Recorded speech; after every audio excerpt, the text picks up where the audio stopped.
Je m'appelle Cédric, j'ai 32 ans et je vis à Boston, où je me suis construit une vie loin des regards critiques de ma famille. En grandissant, j'ai toujours été la déception. Tandis que ma sœur Amanda était l'enfant en or qui ne pouvait rien faire de mal.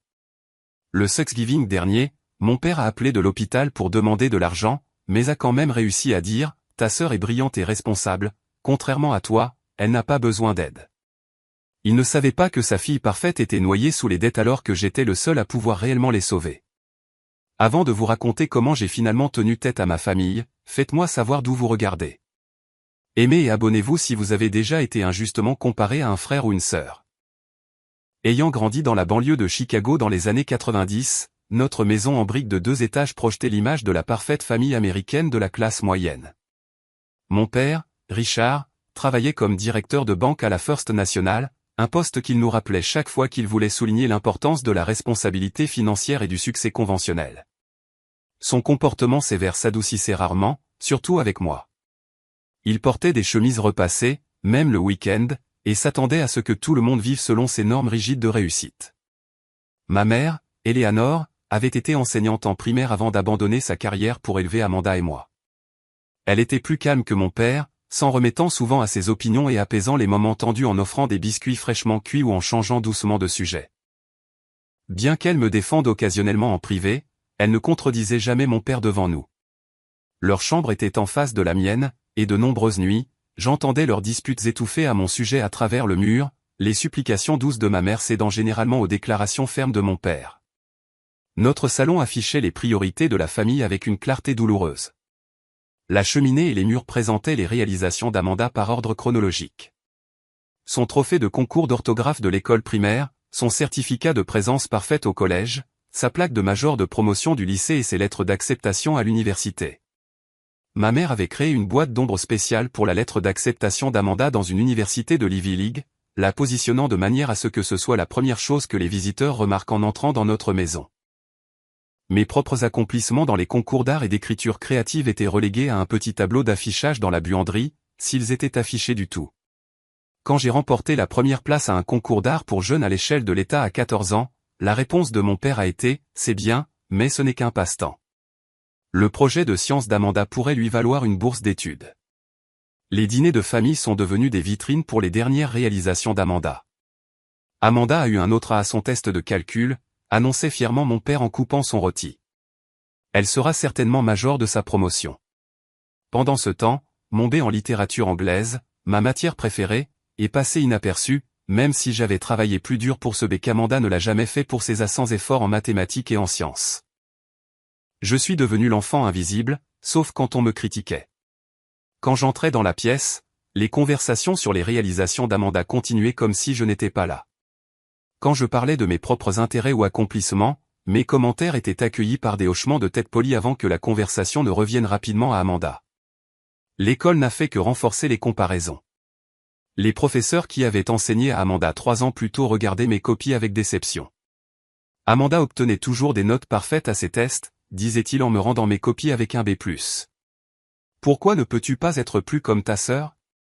La question m'a suivi de l'école primaire au lycée, des professeurs de mathématiques aux entraîneurs de football.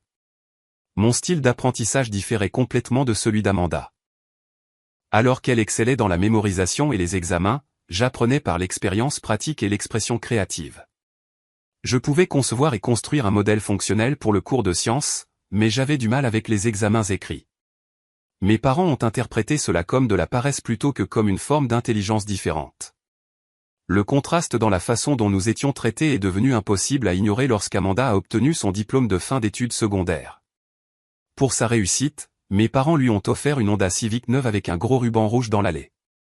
Quand j'ai obtenu mon diplôme 3 ans plus tard, pas en tant que major de promotion, mais toujours avec les honneurs et une bourse d'art pour un community college local, j'ai reçu un ensemble de manuels d'occasion que mon père pensait m'aider à me concentrer sur des sujets pratiques. Le message était clair, Amanda méritait des récompenses. J'avais besoin de correction. L'été avant l'université a apporté le premier conflit majeur concernant notre avenir. Amanda avait été acceptée au programme de commerce de Cornell, le rêve de mon père. Je voulais étudier le design graphique à l'Art Institute of Chicago, une école avec une excellente réputation dans les arts, mais pas le nom prestigieux que mon père appréciait. Une école d'art, s'est moqué mon père un soir au dîner. Ce n'est pas une vraie éducation, Cédric. Tu ne gagneras jamais ta vie en dessinant des images. Ce n'est pas juste dessiner des images, papa, ai-je argumenté. C'est du design graphique. C'est un domaine en pleine croissance avec de réelles opportunités de carrière. Écoute ton père, a doucement interjeté ma mère. Il connaît le monde des affaires. La dispute a dégénéré jusqu'à ce que mon père me donne son ultimatum. Si tu veux notre soutien financier, tu étudieras le commerce ou la comptabilité dans une université convenable. Sinon, tu es seul. J'ai choisi d'être seul. Je me suis inscrit au Community College tout en travaillant 30 heures par semaine dans une imprimerie locale. Mes parents ont dit aux parents que je n'avais pas pu entrer dans une bonne école plutôt que d'admettre que j'avais choisi un chemin différent. Lors des réunions de famille, les tantes et les oncles me tapaient sur l'épaule avec sympathie tout en louant la réussite d'Amanda dans l'Ivy League. Pendant 3 ans, j'ai travaillé et étudié, économisant chaque centime pour pouvoir être transféré dans une école d'art. La maison de mes parents est devenue de plus en plus inconfortable. Chaque conversation revenait à la façon dont je devrais être plus pratique, plus concentré, plus comme Amanda. Le jour où j'ai enfin eu assez d'économies pour déménager à Boston et fréquenter l'école de mes rêves a été le jour où j'ai senti que je pouvais respirer librement pour la première fois. La vie d'Amanda après l'université semblait suivre la trajectoire parfaite que mes parents avaient imaginée. Elle a obtenu son diplôme de Cornell avec mention en administration des affaires et a immédiatement décroché un emploi chez MC Kinsey & Company, un cabinet de conseil prestigieux avec des bureaux au centre-ville de Chicago. Son salaire de départ était suffisamment impressionnant pour que mes parents mentionnent le chiffre à tous ceux qui voulaient bien l'entendre, bien qu'il n'ait jamais révélé qu'il l'avait aidé à obtenir le poste grâce aux relations bancaires de mon père. 1 an après l'obtention de son diplôme, Amanda a emménagé dans un appartement de luxe dans le quartier de la Gold Coast à Chicago. Mes parents l'ont aidé à le meubler avec des meubles coûteux de restauration Hardware et Williams-Sonoma, dépensant ce qui a dû être des milliers de dollars pour s'assurer que sa maison reflète l'histoire de succès qu'il voulait projeter. Lorsque des parents visitaient Chicago, l'appartement d'Amanda est devenu un arrêt obligatoire de la visite, ma mère montrant fièrement la vue sur le lac Michigan depuis le 23e étage. Le summum de l'histoire de succès apparente d'Amanda est venu lorsqu'elle s'est fiancée à Bradley, un avocat fiscaliste d'une riche famille de la North Shore. Le diamant à son doigt était presque obscènement grand, et la fête de fiançailles au Chicago Yacht Club est devenue le sujet de dizaines de photos encadrées dans toute la maison de mes parents. Ma mère a appelé tous les membres de la famille élargie pour partager la nouvelle, terminant toujours par « Ils sont tout simplement parfaits ensemble ». Tous deux si brillants et responsables. Pendant ce temps, mon chemin semblait radicalement différent, du moins de l'extérieur. Après le Community College, j'avais économisé suffisamment pour être transféré dans une école de design réputée à Boston. Je vivais dans un studio à Holston, un quartier rempli d'étudiants et de jeunes professionnels plutôt que de gratte-ciel de luxe. Mes meubles provenaient de friperies et de trouvailles de trottoirs, rénovés de mes propres mains. Au lieu d'un seul emploi prestigieux, j'en avais plusieurs, serveur le soir, travail de conception en freelance pendant la journée, et des gardes le week-end dans une imprimerie locale pour nouer des contacts dans l'industrie. Ce que ma famille ne voyait pas, ou choisissait de ne pas voir, c'est que sous la surface, nos réalités financières s'inversaient. Le travail de conseil d'Amanda l'obligeait à entretenir une garde-robe coûteuse, à manger dans des restaurants haut de gamme avec des clients et à projeter le succès par une consommation visible. Son salaire, bien qu'impressionnant sur le papier, couvrait à peine son loyer et le paiement de sa voiture après impôt. Le vide était comblé par des cartes de crédit, d'abord 1, puis 3, puis 7 à sa 2e année d'emploi, elle effectuait des paiements minimums sur plus de 30 000 $ de dettes de cartes de crédit. Les prêts de mes parents ont commencé modestement, 2 000 $ pour une réparation de voiture inattendue, 3 000 $ pour un dépôt de garantie lors du déménagement dans un meilleur immeuble. Ces prêts n'ont jamais été remboursés, bien que ni Amanda ni mes parents n'aient reconnu cette réalité. Au lieu de cela, ils ont été considérés comme des investissements dans le succès futur d'Amanda.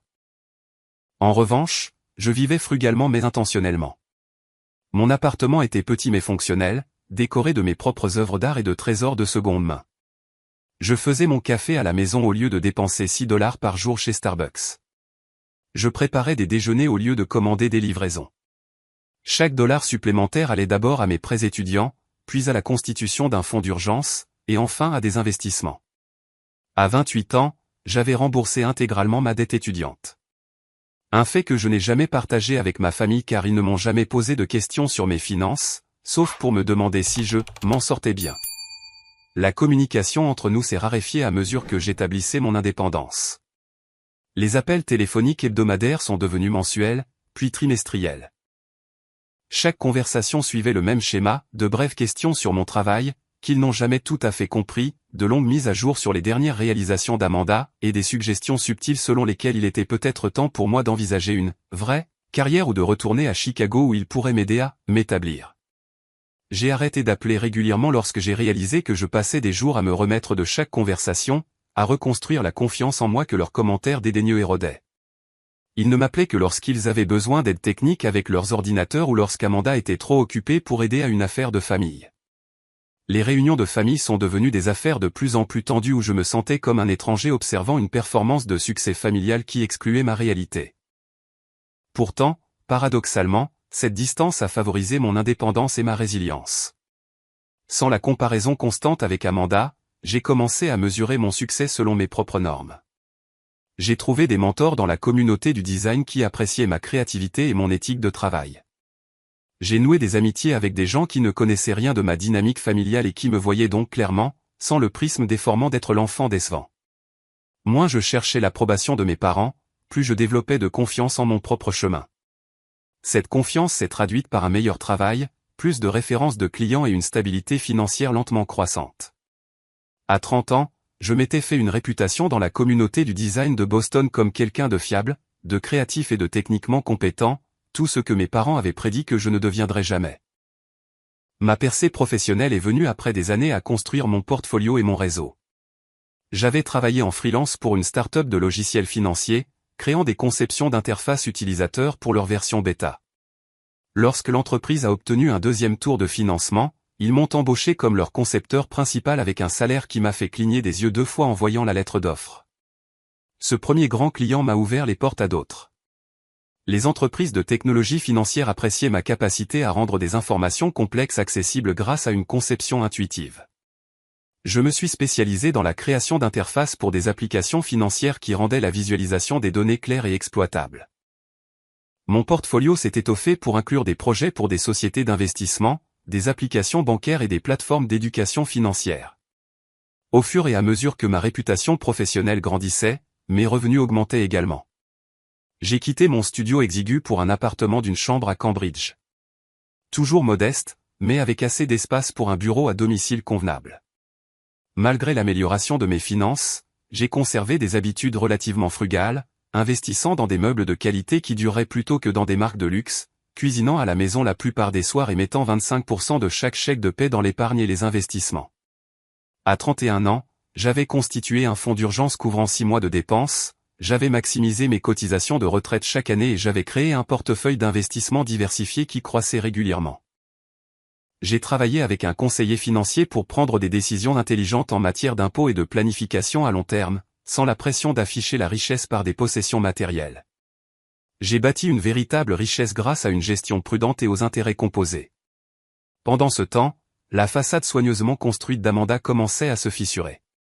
Sa carrière de consultante impliquait de fréquents changements d'emploi, chacun présenté à la famille comme une décision stratégique, mais résultant en fait d'un épuisement professionnel ou de problèmes de performance. Chaque nouveau poste s'accompagnait d'un titre et d'un salaire légèrement plus élevé, mais aussi d'attentes et de pressions accrues. Son mariage avec Bradley a été une affaire extravagante au Jardin botanique de Chicago, avec 300 invités, un orchestre de 10 musiciens et un dîner à 5 plats. Ce que personne n'a mentionné, c'est que mes parents avaient retiré de l'argent de leur compte de retraite pour le payer, croyant que cet investissement dans le maintien des apparences valait le risque financier à long terme. Peu de temps après le mariage, Amanda a commencé à m'appeler pour me demander de petits prêts, toujours avec une explication plausible et des promesses de remboursement rapide. Mon chèque de commission est en retard, ou nous avons un problème de trésorerie temporaire jusqu'à ce que la prime de Bradley arrive. Au début, j'ai transféré l'argent sans poser de questions, supposant que son besoin était sincère. Après le 3e prêt non remboursé, j'ai commencé à poser plus de questions, ce qui a entraîné moins d'appels, mais une plus grande distance entre nous. Ce que je ne savais pas à l'époque, c'est que le mariage d'Amanda montrait déjà des signes de tension à cause de secrets financiers. Bradley avait découvert certaines de ses cartes de crédit, mais pas toutes. Leurs disputes sur l'argent sont devenues plus fréquentes. les habitudes de magasinage d'Amanda, vêtements de marque, restaurants chers, achats impulsifs étaient passés de folies occasionnelles à une véritable dépendance qu'elle cachait en faisant livrer des colis à son bureau ou chez des amis. Nos parents sont restés inconscients de ces réalités, ou peut-être volontairement aveugles.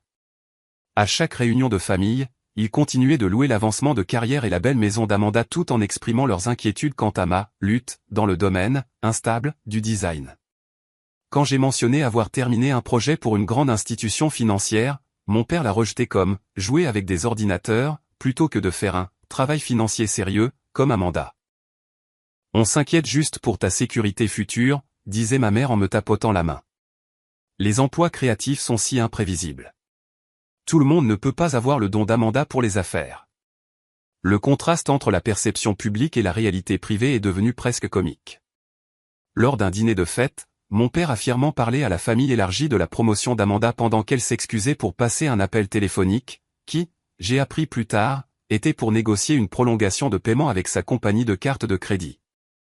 Le même soir, mon oncle m'a demandé si je dessinais toujours des logos, comme si ma carrière était un passe-temps plutôt qu'une profession qui me rapportait maintenant un revenu à 6 chiffres. Je luttais avec des émotions contradictoires à propos de cette situation. Une partie de moi voulait corriger leurs idées fausses et prouver mon succès. Une autre partie reconnaissait que leur approbation était devenue moins importante pour mon bonheur que ma propre satisfaction de mes choix. Une voix vindicative suggérait parfois de les laisser découvrir par eux-mêmes la maison de cartes financière d'Amanda. Mon mentor, Daniel, un designer à succès de 20 ans mon aîné, m'a fourni une perspective précieuse lors de nos réunions de café hebdomadaires. Les récits familiaux sont des choses puissantes, m'a-t-il dit un jour. Parfois, les gens ont besoin de ces histoires pour donner un sens à leur monde. Tes parents ont besoin qu'Amanda soit l'histoire à succès et que tu sois le récit édifiant.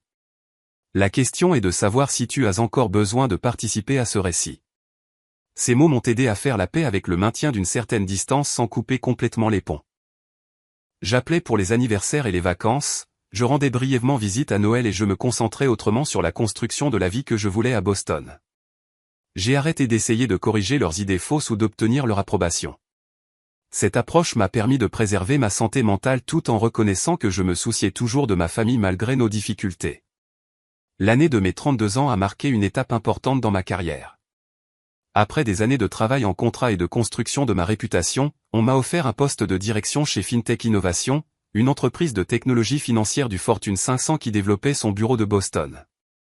Le poste s'accompagnait d'une augmentation de salaire substantielle, d'options sur actions et d'une équipe de designers à gérer. Pour la première fois, je ne façonnerai pas seulement des projets individuels, mais tout un écosystème de produits. Avec cette sécurité financière, j'ai franchi le pas d'acheter ma première maison, un condominium de 2 chambres dans un immeuble d'usine reconverti à South Boston. L'espace présentait de hauts plafonds, des murs en briques apparentes et de grandes fenêtres qui remplissaient les pièces de lumière naturelle. J'ai créé un bureau à domicile dédié qui servait également d'espace de studio où je pouvais expérimenter des concepts de design en dehors des heures de travail. Mon portefeuille d'investissement a atteint une étape importante cette même année, dépassant les 6 chiffres grâce à des contributions constantes et à la croissance du marché. Je me suis diversifié dans des fonds indiciels, quelques actions individuelles soigneusement sélectionnées et j'ai même fait un petit investissement providentiel dans la start-up d'un ancien collègue. Un conseiller financier m'a aidé à structurer mes investissements pour minimiser l'impôt tout en maximisant la croissance à long terme. La reconnaissance professionnelle que j'avais tranquillement recherchée pendant des années est finalement arrivée sous la forme d'un profil dans le Digital Design Quarterly, un magazine de l'industrie mettant en lumière des approches innovantes en matière d'expérience utilisateur. L'article, intitulé « Humaniser les données financières, l'approche intuitive de Cédric en matière de technologie financière », comprenait des entretiens avec des clients et des collègues louant ma capacité à rendre des concepts financiers complexes accessibles grâce à une conception d'interface réfléchie. Alors que ma carrière s'épanouissait, la vie soigneusement construite d'Amanda s'effilochait en coulisses. Bradley avait découvert l'étendue de sa dette de carte de crédit. Plus de 100 000 $ répartis sur 12 cartes différentes, après qu'une agence de recouvrement ait appelé leur domicile. La confrontation qui a suivi a révélé des années de tromperie financière, y compris des habitudes de magasinage secrètes et des comptes bancaires cachés. Bradley a déménagé la semaine suivante, restant chez un ami tout en réfléchissant à la possibilité de sauver leur mariage de 3 ans. La séparation est restée un secret bien gardé de mes parents et de la famille élargie. Amanda leur a dit que Bradley voyageait pour le travail, une fiction qu'elle a maintenue grâce à des appels téléphoniques minutieusement mis en scène lors de leur visite et à des publications sur les réseaux sociaux soigneusement sélectionnées suggérant une harmonie conjugale. La pression financière s'est intensifiée alors qu'Amanda luttait pour maintenir les apparences sans la contribution financière de Bradley. Elle a commencé à mettre en gage des cadeaux de mariage lorsque les paiements minimums des cartes de crédit sont arrivés à échéance.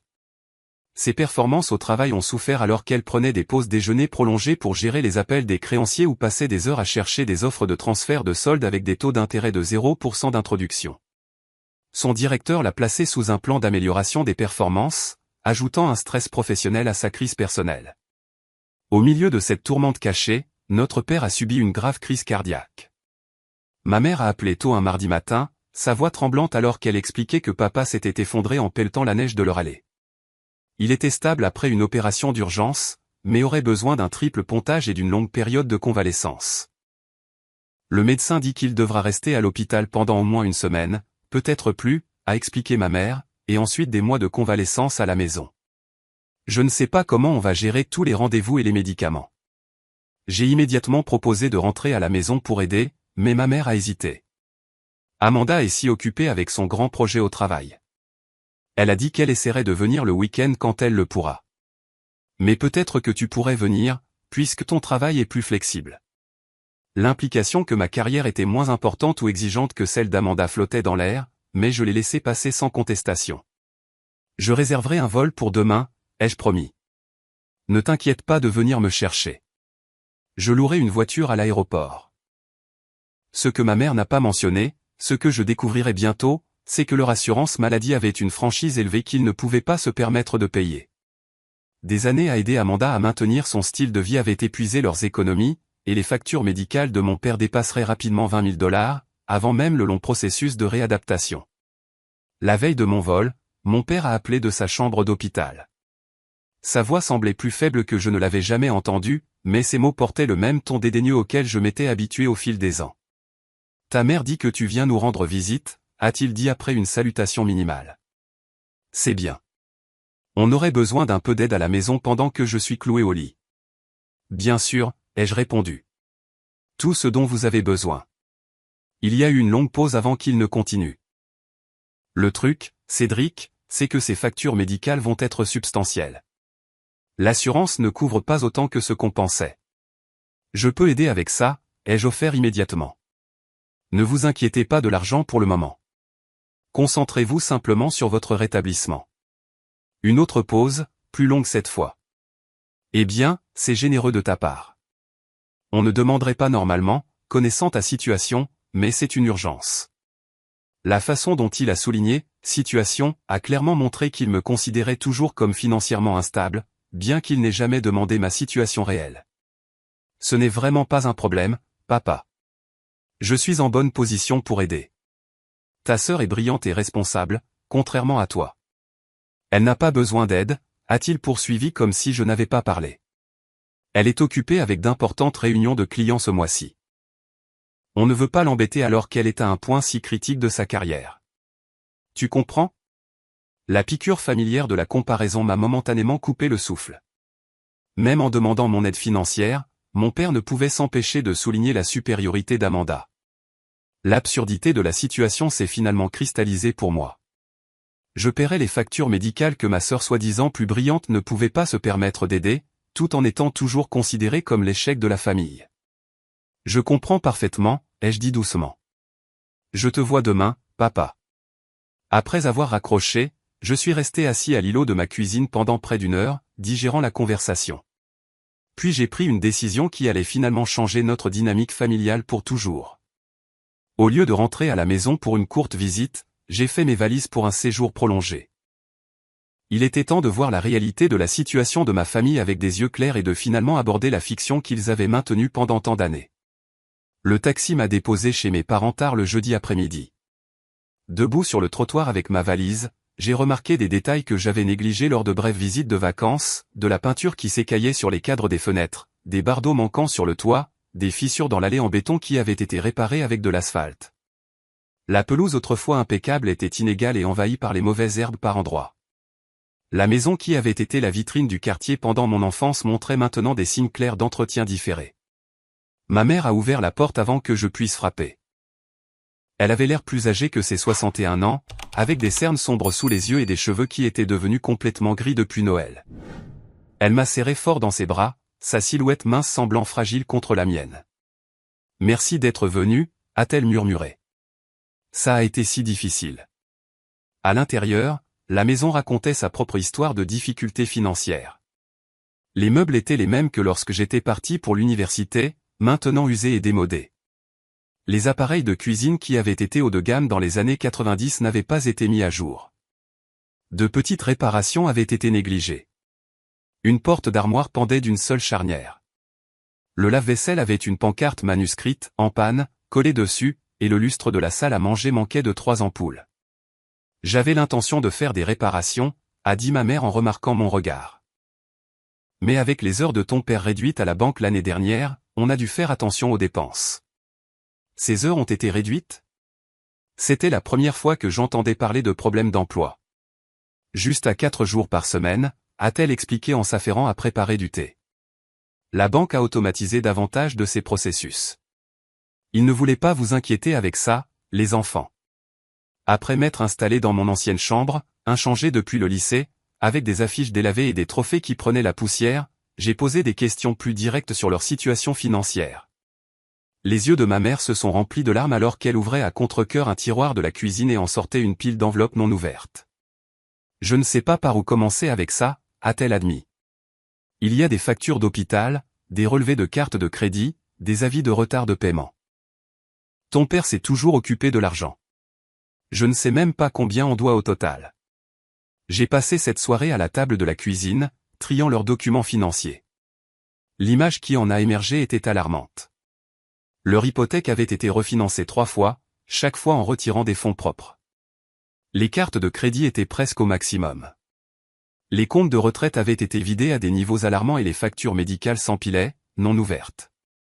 Quand j'ai gentiment posé des questions sur les multiples refinancements, ma mère a détourné le regard. Le mariage d'Amanda était si important pour ton père.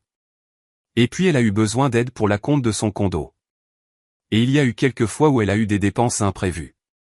Le lendemain matin, je suis allé à l'hôpital pour voir mon père. L'homme confiant et intimidant qui avait dominé mon enfance semblait diminuer dans le lit d'hôpital, relié à des moniteurs et à une perfusion. Son teint était gris, et sa voix avait perdu sa résonance autoritaire. « Tu n'avais pas besoin de venir de si loin », a-t-il dit après une salutation superficielle. Je serai de retour sur pied en un rien de temps. Je voulais être là, ai-je répondu en m'installant dans le fauteuil du visiteur. Maman a besoin de soutien en ce moment, et on doit parler des factures, papa. Son expression s'est légèrement durcie. Ce n'est qu'un problème de trésorerie temporaire une fois que je serai de retour au travail. Le médecin dit que ce sera au moins 3 mois, ai-je interrompu doucement. Et j'ai vu les factures à la maison. Il ne s'agit pas seulement des frais médicaux. Ta mère n'aurait pas dû te les montrer, a-t-il sèchement répliqué, une lueur de son ancien moi émergeant. Nos finances ne te regardent pas, si, quand vous me demandez de l'aide, ai-je contré. Et quand l'aide dont vous avez besoin est substantielle, j'ai besoin de comprendre la situation dans son ensemble. Ce qui a commencé comme une discussion sur les factures médicales a rapidement dégénéré en territoire familier. Mon père a remis en question ma capacité à comprendre les questions financières, a fait référence au sens des affaires d'Amanda et a suggéré que je devrais apprendre la responsabilité de ma sœur. Quand j'ai mentionné avoir vu des preuves qu'ils avaient soutenu Amanda financièrement, il est devenu défensif. Nous avons fait quelques investissements dans l'avenir d'Amanda, a-t-il insisté. C'est différent de renflouer quelqu'un. Elle et Bradley construisent quelque chose d'important. Le point de rupture est venu lorsqu'il a suggéré que je devrais suivre l'exemple d'Amanda pour améliorer ma propre situation financière. L'ironie était trop forte pour être supportée. Papa, ai-je dit doucement mais fermement. Je pense qu'il est temps d'avoir une conversation honnête sur qui est exactement un brillant et responsable dans cette famille. Son geste dédaigneux a allumé quelque chose en moi. Des décennies à être sous-estimé et comparé défavorablement à une sœur dont le succès apparent était en grande partie une fiction. Pour la première fois de ma vie d'adulte, j'ai tenu tête à mon père au lieu de battre en retraite. Je ne suis plus cet adolescent peu sûr de lui ai-je dit. Je ne cherche pas ton approbation, mais je demande ton respect, surtout si je dois aider cette famille à sortir du trou financier que vous avez creusé en cautionnant Amanda toutes ces années. Les moniteurs ont enregistré son rythme cardiaque croissant, et une infirmière est venue le voir. Je suis parti peu de temps après, promettant de revenir le lendemain quand il se sentirait plus fort. Dans le parking de l'hôpital, j'ai pris une décision, il était temps d'avoir une réunion de famille où toutes les cartes seraient sur la table. J'ai appelé Amanda ce soir-là et j'ai insisté pour qu'elle et Bradley viennent dîner chez nos parents le samedi. Ses excuses ont été immédiates et prévisibles, des engagements professionnels importants, l'emploi du temps chargé de Bradley, le long trajet depuis Chicago. Ce qui m'a surpris, c'est la voix de Bradley en arrière-plan qui la contredisait. On n'a pas de projet ce week-end, a-t-il dit, clairement audible malgré la tentative d'Amanda de couvrir le téléphone. Ton frère a raison. On doit avoir cette conversation. Après plus d'échanges, Amanda a accepté à contre-cœur le dîner. J'ai passé le vendredi à me préparer, cuisinant des plats réconfortants que ma mère m'avait appris à faire il y a des années, organisant des documents financiers en résumé clair et répétant mentalement ce qui devait être dit. Ma mère a observé ces préparatifs avec une anxiété visible, alternant entre aider à couper les légumes et se tordre les mains. Peut-être que ce n'est pas nécessaire, a-t-elle suggéré plus d'une fois. Ton père est encore en convalescence. Amanda est sous tellement de pression au travail. Maman, ai-je finalement dit en lui prenant les mains. On ne peut pas continuer à faire semblant. La santé de papa dépend de la réduction de son stress à long terme, pas seulement d'éviter les conversations difficiles maintenant. Et cela signifie aborder la réalité financière. Le samedi soir est arrivé avec une tension palpable. Amanda et Bradley ont été les derniers à arriver. Ma sœur, impeccablement habillée, comme toujours, dans des vêtements de marque et un maquillage parfaitement appliqué. Seul quelqu'un qui la connaissait bien remarquerait la tension autour de ses yeux ou la façon dont elle serrait son sac à main avec des jointures blanches. Bradley avait l'air mal à l'aise, maintenant une distance physique avec Amanda qui en disait long sur leur état matrimonial. Le dîner a commencé par de petites conversations étranges sur le pronostic de rétablissement de papa et les changements dans le quartier. Ma mère n'arrêtait pas de jeter des regards nerveux entre les membres de la famille tout en poussant la nourriture dans son assiette. Une fois le repas terminé et le café servi, j'ai su qu'il était temps. J'ai demandé à tout le monde d'être ici ce soir parce que nous devons avoir une conversation honnête sur la situation financière de notre famille, ai-je commencé. Les factures médicales de papa sont importantes et j'ai découvert que maman et papa ont des difficultés financières depuis un certain temps maintenant. Amanda s'est immédiatement mise sur la défensive. Si c'est une question d'argent, Cédric, on sait tous que tu as toujours été rancunier de mon succès. Ce n'est pas parce que tu as choisi un parcours professionnel instable que... Amanda a doucement interrompu Bradley. Laisse-le parler. La pièce est devenue silencieuse alors que je posais un dossier sur la table et que je l'ouvrais. J'ai préparé quelques documents que j'aimerais partager avec tout le monde. J'ai commencé par montrer à mes parents la preuve de ma situation financière réelle. Des relevés bancaires montrant des économies substantielles, des résumés de comptes d'investissement, des documents de l'achat de ma maison et mon contrat de travail actuel avec son chiffre de salaire impressionnant. Les yeux de ma mère se sont écarquillés en regardant les chiffres tandis que mon père regardait avec incrédulité. Voici ma réalité financière réelle, ai-je expliqué calmement.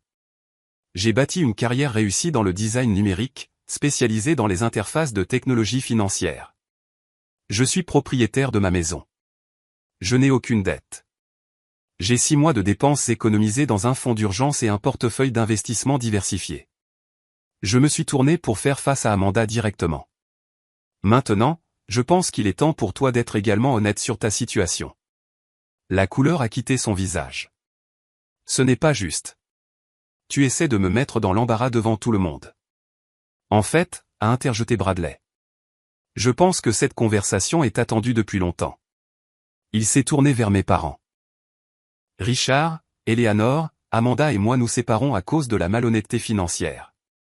Elle m'a caché plus de 100 000 $ de dettes de carte de crédit. Nous risquons la faillite.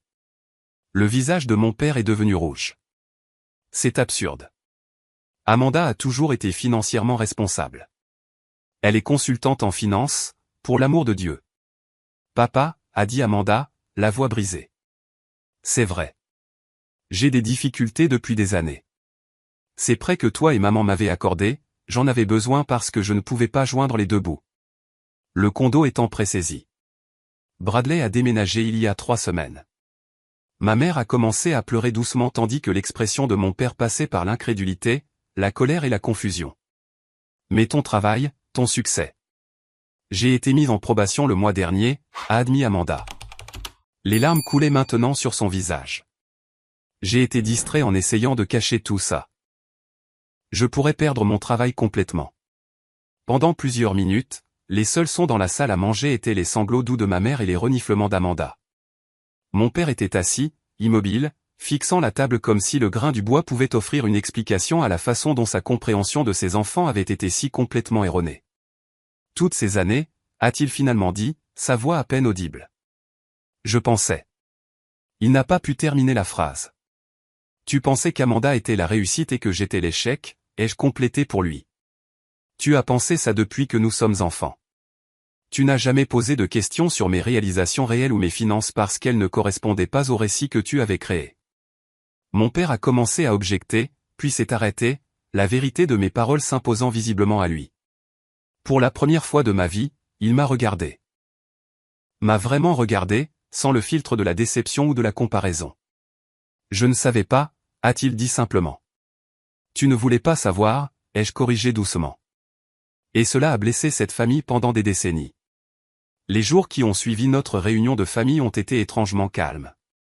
Mon père a été libéré de l'hôpital pour commencer sa convalescence à la maison, passant la plupart de son temps dans le fauteuil inclinable à regarder la télévision à faible volume. Ma mère se déplaçait entre s'occuper de lui et pleurer dans la cuisine quand elle pensait que personne n'écoutait. Amanda est retournée à Chicago dimanche soir tandis que Bradley est resté en ville dans un hôtel, venant quotidiennement pour participer aux discussions sur leurs options financières. J'ai prolongé mon séjour à Chicago, travaillant à distance depuis ma chambre d'enfant tout en aidant mes parents à naviguer dans leur nouvelle réalité. La première étape pratique a été de faire face à leur crise financière immédiate. J'ai payé les factures médicales impayées et j'ai mis leur hypothèque à jour, en mettant en place des paiements automatiques depuis mon compte pour les 6 prochains mois afin de leur donner un peu de répit. Ensuite, j'ai organisé une réunion avec un conseiller financier spécialisé dans la planification de la retraite pour les personnes âgées confrontées à des revers. Margaret Kim est arrivée chez mes parents avec une approche compatissante qui les a mis à l'aise alors qu'elle examinait leur situation financière complète. Elle a créé un budget durable qui tenait compte du revenu réduit de mon père et des frais médicaux continus tout en préservant ce qui restait de leurs économies de retraite.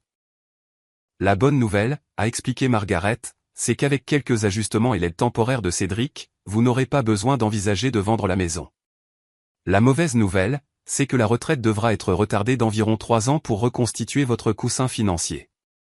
Mon père, qui était resté largement silencieux pendant la réunion, a finalement pris la parole. J'aurais dû mieux planifier. J'étais tellement concentré sur les apparences que j'ai perdu de vue les chiffres réels. Venant d'un ancien directeur de banque, cet aveu lui a clairement coûté une fierté considérable.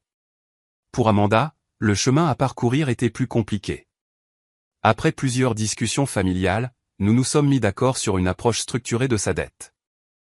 Je rembourserai ses cartes de crédit à taux d'intérêt le plus élevé pour arrêter l'hémorragie, mais seulement si elle s'engageait à suivre des conseils en crédit et une thérapie financière pour aborder les aspects émotionnels de sa dépendance aux dépenses. Elle me rembourserait par le biais d'un accord formel avec un intérêt modéré, non pas pour profiter de sa situation, mais pour établir une responsabilité professionnelle qui avait fait défaut dans sa vie financière. Je ne mérite pas ton aide, m'a-t-elle dit un soir alors que nous étions seuls dans la cuisine à faire la vaisselle. J'ai été horrible avec toi pendant des années. Il ne s'agit pas de mériter, ai-je répondu. Il s'agit de la famille. Mais il s'agit aussi de changer des schémas qui n'ont fonctionné pour aucun de nous. Avec la permission d'Amanda, j'ai engagé un service de bricolage pour effectuer les réparations essentielles à la maison de mes parents qui avaient été différées pendant des années.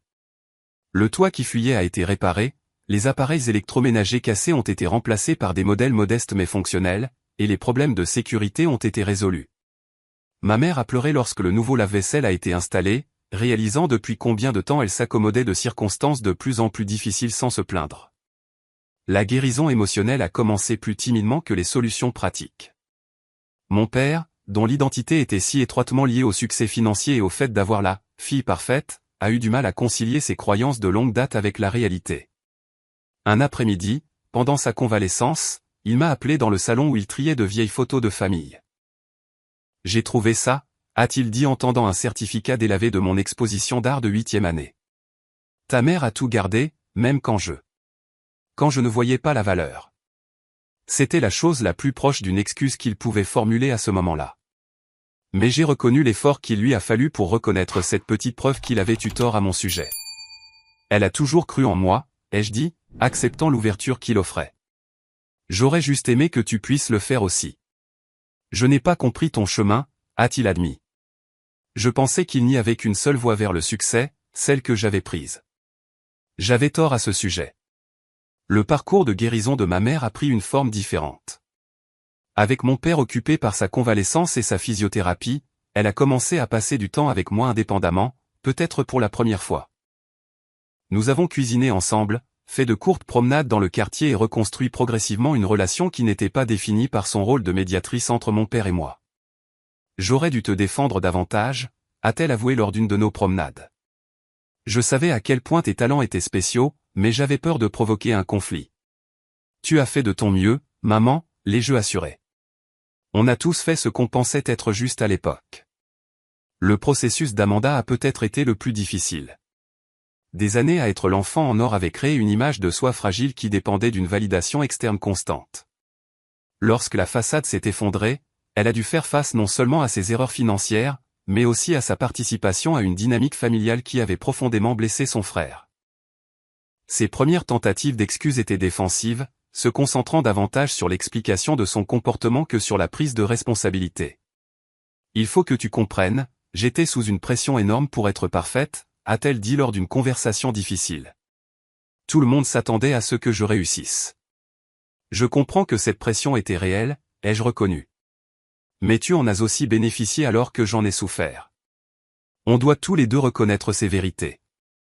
La famille a commencé à assister à des séances de thérapie ensemble lorsque mon père a été assez fort pour y participer. Le docteur Suzanne Chen, une thérapeute familiale spécialisée dans les relations entre frères et sœurs adultes, nous a aidés à naviguer dans les émotions complexes et les schémas bien ancrés qui avaient défini nos relations pendant des décennies. Elle a introduit le concept de « rôles familiaux » et la façon dont nous avions tous été contraints par le récit de « l'enfant en or » et de la « déception ». Ces rôles ont servi une fonction dans votre système familial, a expliqué le docteur Chen. Mais ils n'ont permis à aucun de vous d'être pleinement vu ou connu par les autres. Le défi maintenant est de vous relier en tant qu'adulte. Vous êtes réellement, pas les rôles qui vous ont été assignés. 6 mois après la crise cardiaque de mon père, les changements dans notre famille étaient subtils mais significatifs. Mon père avait commencé à poser de véritables questions sur mon travail, faisant un effort pour comprendre le design numérique, même si cela restait quelque peu étranger à son expérience. Lorsque j'ai expliqué un projet particulièrement complexe impliquant la visualisation de la planification de la retraite, il a offert des perspectives de son expérience bancaire qui ont en fait amélioré mon approche.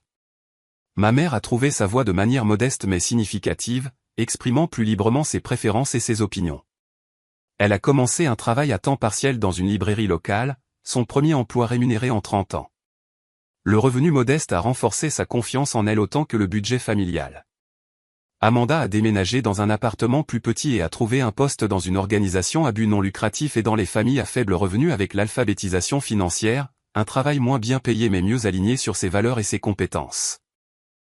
Son mariage avec Bradley est resté séparé mais pas divorcé, tous deux assistant à des conseils de couple pour déterminer si leur relation pouvait être reconstruite sur une base plus honnête. Les réunions de famille sont devenues moins axées sur la performance et plus authentiques. Les réussites étaient célébrées sans comparaison, et les difficultés étaient discutées ouvertement plutôt que cachées. La prétention qui avait caractérisé nos interactions pendant si longtemps a progressivement cédé la place à une connexion authentique basée sur qui nous étions réellement, pas sur qui nos parents nous avaient imaginé être. J'ai maintenu ma vie à Boston, mais j'ai rendu visite plus fréquemment, établissant une relation avec ma famille qui me semblait solidaire sans être envahissante. Pour la première fois, je pouvais les aimer sans me sentir diminué par eux. Et peut-être plus important encore, je pouvais enfin croire qu'ils commençaient à aimer le vrai moi plutôt que de souhaiter constamment que je sois quelqu'un d'autre. 1 an après la confrontation qui a tout changé, mes parents m'ont rendu visite à Boston pour la première fois. J'ai observé leur visage alors qu'ils découvraient l'espace de l'usine reconvertie avec ses hauts plafonds et ses fenêtres immenses, la cuisine bien équipée où j'avais découvert une passion pour la cuisine, et le bureau à domicile où je créais les designs qui avaient bâti ma carrière. C'est vraiment quelque chose, Cédric, a dit mon père en passant la main sur le mur en briques apparentes. Tu as construit une belle vie ici. La simple reconnaissance signifiait plus pour moi qu'ils ne pouvaient l'imaginer. Je leur avais préparé le dîner. Rien d'élaboré, juste des plats réconfortants bien exécutés, servis dans la vaisselle en céramique faite à la main que j'avais collectionnée auprès d'artistes locaux. Assis autour de ma table de salle à manger, la conversation a coulé plus naturellement qu'elle ne l'avait jamais fait de mémoire. Je dois dire quelque chose, a annoncé mon père alors que nous terminions notre repas. Il avait l'air mal à l'aise mais déterminé. J'ai eu tort à ton sujet, Cédric. À propos de beaucoup de choses. J'étais tellement fixé sur une certaine définition du succès que je ne pouvais pas voir ce qui était juste devant moi. Je suis. Il a fait une pause, les mots lui étant clairement difficiles. Je suis fier de l'homme que tu es devenu. Sans mon aide, malgré mes limites en tant que père. De la part de Richard Collins, cette excuse hésitante représentait un changement sismique. Ma mère a tendu la main sur la table et a serré la mienne, les larmes aux yeux. Nous le sommes tous les deux, a-t-elle ajouté, très fière. Ce soir-là a marqué un nouveau chapitre de notre histoire familiale. Pas une fin heureuse parfaite, celle-ci n'existe que dans les contes de fées, mais un début plus honnête, basé sur qui nous étions vraiment plutôt que sur qui nous avions prétendu être. Mon propre parcours de guérison a continué à se dérouler par couches. La justification initiale que j'ai ressentie lorsque mon succès financier a enfin été reconnu a cédé la place à une compréhension plus profonde des dynamiques familiales qui nous avaient tous façonnés. Grâce à la thérapie et à l'introspection, j'ai traité la colère que j'avais portée pendant des décennies, non pas pour l'éliminer, car une partie était entièrement justifiée, mais pour l'empêcher de définir mes futures relations. J'ai appris à accepter la validation de l'intérieur plutôt que de la chercher constamment auprès de ma famille.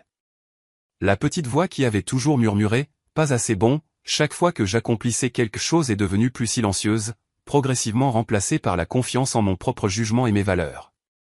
J'ai découvert que me libérer du rôle de la déception familiale m'a permis de définir le succès selon mes propres termes, mesuré non pas par comparaison avec les autres, mais par l'alignement avec mon moi authentique. Le plus difficile a peut-être été de trouver de la compassion pour mes parents et ma sœur sans excuser le mal qu'ils avaient causé. J'en suis venu à comprendre que les attentes rigides de mon père découlaient des critiques de son propre père, que l'incapacité de ma mère à me défendre reflétait sa peur des conflits, et que le maintien désespéré des apparences d'Amanda masquait une profonde insécurité. Cette compréhension n'a pas effacé le passé, mais elle m'a aidé à avancer sans amertume. La transformation de ma vie personnelle a également influencé mes choix professionnels.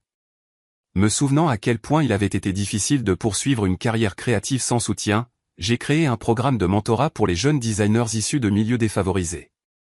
Une fois par mois, j'ouvrais mon bureau à des lycéens intéressés par le design numérique, enseignant des compétences de base et offrant des conseils sur l'éducation et les parcours professionnels. Voir leurs talents s'épanouir avec un peu d'encouragement est devenu l'une de mes plus grandes joies. Lors de conférences de l'industrie, j'ai commencé à parler ouvertement des défis de santé mentale dans les domaines créatifs, partageant comment le perfectionnisme et le syndrome de l'imposteur avaient affecté le début de ma carrière. Ces présentations ont profondément résonné auprès de collègues qui avaient fait face à des difficultés similaires, créant des liens basés sur une vulnérabilité partagée plutôt que sur des images de succès soigneusement sélectionnées. Mon travail lui-même a évolué pour intégrer plus de sens au-delà de l'excellence technique.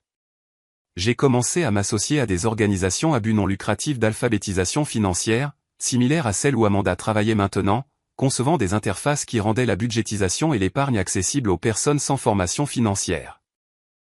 Ce mariage de mes compétences techniques avec un impact social authentique a apporté une profondeur de satisfaction qui a dépassé tout ce que j'avais connu dans ma carrière jusqu'à présent. Amanda et moi avons reconstruit notre relation lentement, remplaçant la dynamique compétitive de notre enfance par un soutien mutuel pour nos chemins très différents. Elle venait à Boston tous les trimestres pour ce que nous appelions des sessions de stratégie fraternelle, où nous passions en revue les progrès et les défis de chacun sans l'influence de nos parents. Elle a trouvé sa voie authentique en travaillant avec des familles en crise financière, s'appuyant sur ses propres expériences pour offrir à la fois des conseils pratiques et une empathie sincère. J'ai passé tellement d'années à essayer de paraître brillante, a-t-elle confié lors d'une de ses visites. C'est un tel soulagement d'être réellement utile à la place. Mes parents ont poursuivi leur propre évolution, bien que plus progressivement. Mon père a rejoint un groupe de soutien pour les survivants de crise cardiaque où il a noué des amitiés basées sur une vulnérabilité mutuelle plutôt que sur la compétition de statut. Ma mère a fait du bénévolat à la banque alimentaire de son église, découvrant un épanouissement dans le service qui n'avait rien à voir avec le maintien des apparences. Ils ont déménagé dans une maison plus petite qui convenait mieux à leurs besoins de retraite, abandonnant la maison vitrine qui avait représenté tant de leurs anciennes valeurs. En repensant au parcours de notre famille, j'ai réalisé à quel point les récits que nous nous racontons sur nous-mêmes et sur les autres façonnent nos perceptions et nos choix. Pendant des décennies, notre famille avait été piégée dans une histoire avec des rôles assignés, la fille qui réussit, le fils décevant, le père fier, la mère qui soutient. Aucun de nous n'avait été pleinement vu ou connu dans ces contraintes. Se libérer de ces faux récits n'a pas été facile. Cela a nécessité une honnêteté douloureuse, une vulnérabilité consentie et le courage de faire face à des vérités inconfortables. Mais de l'autre côté de ce passage difficile, nous avons trouvé des relations basées sur l'authenticité plutôt que sur la performance, l'acceptation plutôt que l'approbation conditionnelle, et l'amour qui embrassait la réalité au lieu de la fantaisie. La leçon la plus profonde que j'ai apprise à travers ce voyage est que le vrai succès ne vient pas en répondant aux attentes des autres ou en accumulant des diplômes impressionnants, mais en vivant authentiquement selon ses propres valeurs. La liberté que j'ai trouvée dans des relations honnêtes, même lorsque ces relations incluaient la reconnaissance d'histoires douloureuses, a de loin dépassé tout confort temporaire qui venait du maintien des illusions. L'enfant invisible que j'avais été pendant tant d'années est finalement devenu visible, d'abord pour moi-même, puis pour ma famille, et finalement pour un monde où ma perspective et mes talents uniques pouvaient apporter une contribution significative. L'histoire que ma famille avait racontée sur moi s'est avérée être de la fiction. Mais l'histoire que j'écrivais maintenant pour moi-même était authentique, imparfaite et véritablement la mienne. Si vous vous êtes déjà senti invisible ou sous-estimé par les personnes qui devraient vous connaître le mieux, j'espère que mon histoire vous apportera un peu de réconfort et de perspective. Notre valeur n'est pas déterminée par les perceptions limitées des autres. Et il n'est jamais trop tard pour réécrire les récits qui ont défini nos relations. Avez-vous déjà été injustement comparé à vos frères et sœurs ou vécu dans l'ombre de quelqu'un d'autre? Partagez votre histoire dans les commentaires. Vous pourriez aider quelqu'un d'autre à se sentir moins seul. Et si cela a résonné en vous, veuillez aimer, vous abonner et partager avec quelqu'un qui pourrait avoir besoin d'entendre que sa vraie valeur n'est pas déterminée par les récits familiaux. Merci d'avoir écouté mon parcours, et rappelez-vous, la personne la plus importante qui a besoin de voir votre valeur vous regarde dans le miroir tous les jours.